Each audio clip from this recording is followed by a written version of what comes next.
নমস্কার বন্ধুরা, the village cooking and ব্লগে আপনাদের সকলকে স্বাগত জানাচ্ছি। আজকে আমি চলে এসেছি নতুন একটি রেসিপি নিয়ে। ফুলকপির সম্পূর্ণ একটি নতুন রেসিপি এটা। আমি আজকে বানাচ্ছি হারিয়ালি ফুলকপি। তো হারিয়ালি ফুলকপি বানানোর জন্য কী কী দরকার চলুন দেখে নেওয়া যায়।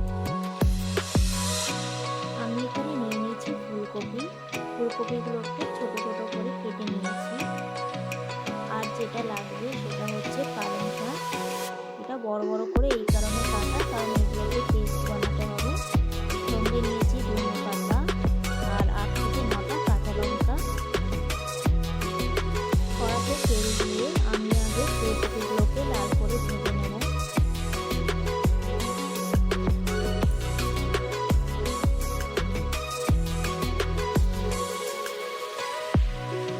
এর মধ্যে আমি দিয়ে দেব সামান্য পরিমাণে হলুদ এবং নুন। ফুলকপিগুলো যখন লাল লাল করে ভাজা হয়ে যাবে তখন আমি এগুলোকে তুলে নেব।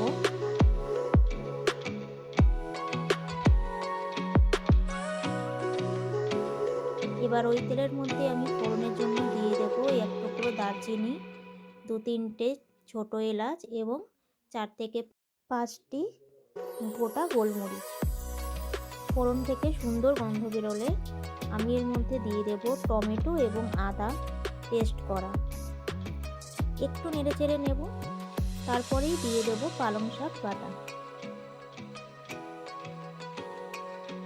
2-3 মিনিট ভালো করে কষানোর পর আমি এর মধ্যে দিয়ে দেব হলুদ গুঁড়ো এবং পরিমাণ মতো লবণ। লবণটা আমি ফুলকপিতেও দিয়েছি, তাই আন্দাজটা ঠিক করে দেবেন। এরপর আমি দিয়ে দেব ধনে পাতা এবং কাঁচা লঙ্কা একসাথে বাটা। বেশ কিছুক্ষণ নাড়িচাড়ি নেওয়ার পর যখন তেল ছেড়ে আসবে তখন আমি ভেজে রাখা ফুলকপিগুলো দিয়ে দেবো। একটু নাড়াচাড়া করে নেব এবং তারপরে আমি ঢাকনা বন্ধ করে দেব। এতে কিন্তু কোনো প্রকারের জল ব্যবহার করব না। শাক থেকে যে জল উঠবে তাতেই ফুলকপিও সেদ্ধ হয়ে যাবে আর রান্নাটাও কমপ্লিট হয়ে যাবে। তো আমি এখানে ঢাকনা বন্ধ করে 5 মিনিটের জন্য রান্না করব এবং আঁচটা অবশ্যই লো থেকে মিডিয়াম ফ্লেমে রাখবেন।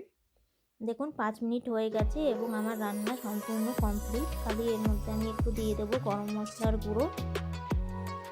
গরম মশলার গুঁড়ো দিয়ে একটু নাড়াচাড়া করে নেব এবং তাহলেই রেডি হয়ে যাবে আমাদের হারিয়ালি ফুলকপি।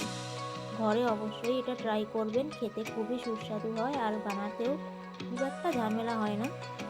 খুব কম ইনগ্রিডিয়েন্টে আপনারা এটা ঘরে বানিয়ে নিতে পারেন।